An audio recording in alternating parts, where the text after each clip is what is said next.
लड़ाई की राम ने सीता जी को जब लेने गए, सहस्त्र वीर मरे, लेकिन क्या कहा जामंत जी कह रहे प्रभु जी इतनी सेना मर गई मगर मेरे हाथन की खुजली अभी शांत नहीं है।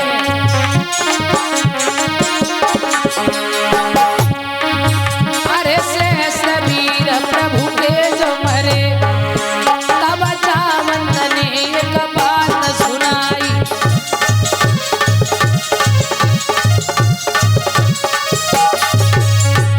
क्या कहा? हे प्रभु मेरी अरज सुनो प्रभु, अरे हे प्रभु मेरी अरज सुनो मेरे हाथन की खुजली मिटाई।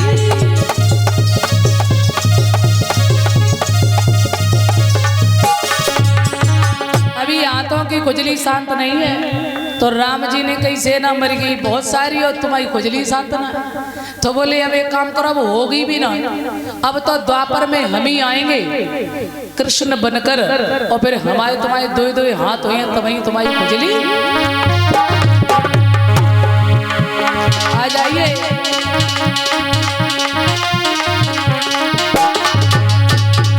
अरे भाई जावंत प्रभु में अब ध्यान देना, अरे भाई जावंत प्रभु में अब 27 दिन तक भई लड़ाई।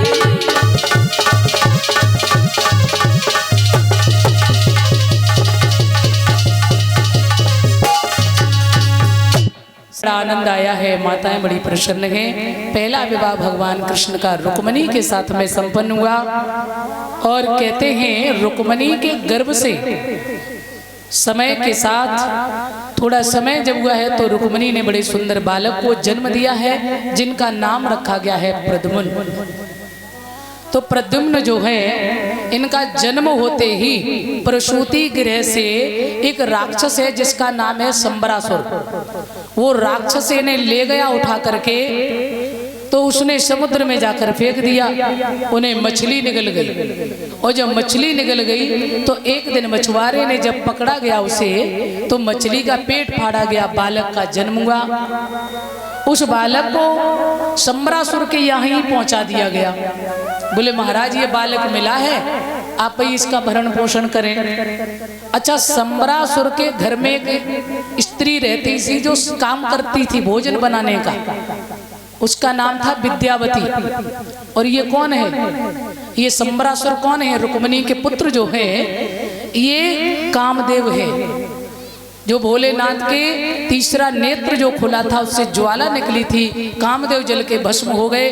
तो भोलेनाथ ने ये वचन दिया था कि हे रति तेरा पति तुझे द्वापर में प्राप्त होगा। तो कौन है वो? वही रुक्मणी के पुत्र बने हैं प्रद्युम्न। और ध्यान देना, इधर रुक्मणी के बेटा को यानी जब ले गए तो पालन हुआ। एक दिन नारद जी गए और उस विद्यावती नाम की जो स्त्री थी उसके कान में जाकर के धीरे से कहा, देवी जी जो पालन हो रहा है ना, संबरासुर के घर में जो बालक है ना, यही तेरा पति है। कुछ समय के बाद जब ये बड़े हुए तो कहते हैं संबरासुर से युद्ध हुआ और प्रद्युम्न ने उसका उद्धार कर अपनी पत्नी विद्यावती को लेकर के द्वारिका आया। अच्छा, सुखदेव जी कहते हैं सावधान, इतना समय जब तक बीता है ना, जब तक संबरासुर ले गया, बड़े हुए प्रद्युम्न और विवाह करके आए, इस बीच में भगवान कन्हैया के 16,107 विवाह हो चुके थे। आ जाइए, दूसरा विवाह भगवान का किसके साथ हुआ है? सत्राजित प्रसेनजित दो भाई थे। एक दिन सत्राजित ने सूर्य भगवान की जब तपस्या की है, सूर्य भगवान ने प्रसन्न होकर के एक मणि प्रदान की है। श्यामंतक नाम की जो मणि है जो प्रतिदिन 8 बार सोना देती है। एक दिन गले में डाल करके भगवान की सभा में गए, देखा भगवान श्याम ने, सभी लोगों ने कहा ये मणि इन्हें शोभा नहीं दे रही है, आपके खजाने में आ जाए तो इससे बहुत गरीबों की रक्षा होगी। भगवान ने कहा भाई हम तो नहीं मांग सकते हैं। मेरे सज्जनों, उसी समय सत्राजित ने कहा कुछ नहीं, घर आए। सत्राजित के भाई हैं प्रसेन, प्रसेनजित को उन्होंने सारा हाल बताया। तो प्रसेनजित ने उस मणि को लिया और गले में डाल करके जंगल में जा रहे हैं। देखें हमसे कौन मांगता है। मणि चमकती हुई देखी सिंह ने मार दिया प्रसेन को, घोड़ा को मार दिया और मणि लेकर के आगे बढ़े। और सिंह को देखा जामंत ने सिंह को मार दिया और मणि लेकर के आगे बढ़े हैं। तो मेरे सज्जनों, अपनी गुफा में जब चले गए, बेटी है जामंती, उसे मणि वो दे दी है। बेटी उस मणि से खेल रही है। इधर कई रोज हो गए, जब प्रसेनजित लौट कर नहीं आए तो भैया को बड़ी चिंता हो गई और मन में ये वहम हो गया कि उस दिन कृष्ण हमसे मणि मांग रहे थे। तो मुझे ऐसा लग रहा है कि मेरे भैया को मणि के चक्कर में कृष्ण ने मरवा दिया। ये मन में वहम हो गया। तो उसी समय कहते हैं भगवान कन्हैया को पता चला कि हमें मणि का झूठा दोष लगाया जा रहा है, मुझे कलंक लगाया जा रहा है। तो भगवान कन्हैया ने सभी यादवों को साथ में लिया और कन्हैया चले हैं ढूंढने के लिए। जंगल में पहुंचे, प्रसेन मरे पड़े, घोड़ा मरा पड़ा और आगे बढ़े हैं तो सिंह मरा पड़ा है और आगे बढ़े हैं तो एक गुफा में पैर के चिन्ह गए हैं जामंत जी की। भगवान ने कहा तुम सब यहीं बैठ जाओ, यदि 27 दिन तक हम बाहर आए तो तुम समझ लेना कन्हैया जीवित है, और नहीं तुम सब द्वारका वापस चले जाना। भगवान अंदर गए, जामंत की बेटी मणि से खेल रही है। भगवान ने मणि लेनी चाहिए, जामंत जी लड़ने लगे। तो 1 दिन 2 दिन नहीं, 27 रोज युद्ध हुआ। जामंत घुटनों के बल हो गए। राम जी की याद आई, हमें परास्त करने वाला कोई साधारण नहीं है। जैसे राम की याद आई, तुरंत राम रूप धारण करके मेरे गोविंद ने जामंत को दर्शन दिए हैं।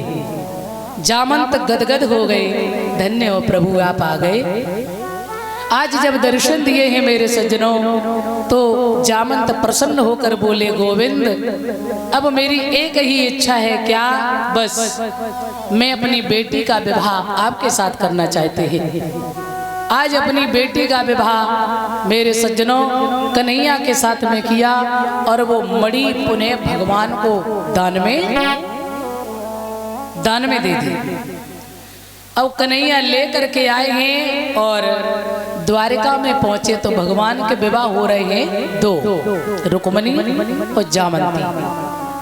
सत्राजित को बुलाया भगवान ने और कहा तुमने मणि का झूठा दोष हमें लगाया था, ये मणि तो तुम्हारी जामंत जी के पास में थी। तो सत्राजित बड़े लज्जित हो गए। उनकी एक बेटी है जिसका नाम है सत्यभामा। सत्यभामा का विवाह किया भगवान के साथ और मणि पुनः भगवान को ही वापस दे दी। 3 विवाह हो गए, रुक्मणी, जामंती, सत्यभामा। 4था विवाह सूर्य की पुत्री कालिंद्री से हुआ है। 5वां विवाह मित्रविंदा से हुआ है। 6वां विवाह सत्या से हुआ है। 7वां भद्रा से हुआ है और 8वां लक्ष्मणा से हुआ है। ये 8 पटरानियां भगवान की हुई है, ध्यान देना। तो मेरे सज्जनों ये 8 पटरानियां जो हैं भगवान की, और एक भौमासुर नाम का राजा जो था,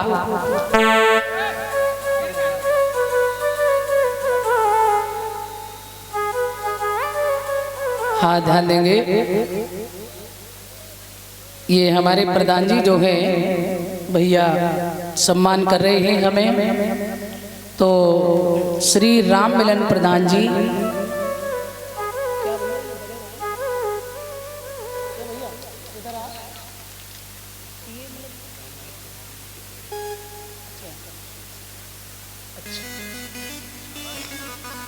तो ध्यान देंगे ये भैया जो हमारे हैं श्री राम मिलन प्रधान जी के बड़े भाई राम नरेश बंसी वाले नंगला बाग। ये भैया हमारे जो है ना गोपाल जी को चांदी का मुकुट पहना रहे हैं। बहुत बहुत बधाई, एक बार ताली बजाएं सभी लोग। ये बहुत खुशी की बात रही। हम तो चलो ठीक है, इन्हें मिलेगी जो बढ़िया रहे, खुश हो गई। तो आ जाइए, मैं गोविंद को यानी ठाकुर जी को मुकुट पहना करके भाई आशीर्वाद ले रहे हैं ठाकुर जी से हमारे प्रधान जी भैया। तो अब तुझे पक्का ही तुम्हें आशीर्वाद दे दी, चिंता न करो, आगे बढ़ते रहो और खूब तुम्हारा सम्मान हो। और सभी लोग, आप सभी लोग जितने भी हमारे बूढ़े बुजुर्ग माएँ बहनें यानी सभी लोग भैया का साथ अवश्य दें। एक बार जोरदार ताली सभी लोग बजाएंगे। क्या बात, आप सब भी बड़े बड़े बधाई के पात्र हैं। आप सबके लिए एक बार जोरदार जयकारा बोल सच्चिदानंद भगवान की। अरे इतने धीरे, एक बार जोरदार बोलो, बोल गोविंद भगवान की। क्या बात। श्री सुखदेव जी कहते हैं, राजन भगवान की 8 पटरानी हुई। भौमासुर नाम का राजा जो था, ज्योतिषपुरी जिसने राजधानी बनाई, उसने 16,100 कन्या बंदी की। उन कन्याओं ने भगवान श्याम से प्रार्थना की है, हे प्रभु हमारी रक्षा करो। तो भगवत प्रेमियों, आज मेरे प्रभु ने उन कन्याओं की वेदना को जब सुना है, तो जिसका कोई नहीं उसके मेरे भगवान होते हैं। मेरे गोविंद ने जाकर के भौमासुर का उद्धार किया है और उन सभी सखियों को जेल से मुक्त किया है। कहने लगी अब हम कहाँ जाएं प्रभु, क्योंकि हमारे पास 2 ही मार्ग है, या तो गलत मार्ग पर चली जाएं या अपनी मृत्यु कर लें। भगवान ने कहा क्यों? बोले मुझे कोई स्वीकार नहीं करेगा, ना घर वाले और ना कोई राजकुमार, क्योंकि मैं भौमासुर की जेल में रही। भगवान ने कहा जिसका कोई नहीं उसके मैं है, आपको बुरा न लगे तो हम ही स्वीकार कर लेंगे। तो सभी सखियां गदगद हो गई, हे प्रभु इससे बड़ा मेरा और सौभाग्य क्या हो सकता है। तो कहते हैं 16,100 कन्याओं के साथ भी भगवान ने विवाह किया। अब भगवान के विवाह हुए 16,108। हर पत्नी से 10-10 पुत्र और 1-1 पुत्री हुई। फिर भी गोविंद को कहते हैं योगी राज। और सच है ये कि हमारे गोविंद जो है वो योगी राज है। बोल सच्चिदानंद भगवान की।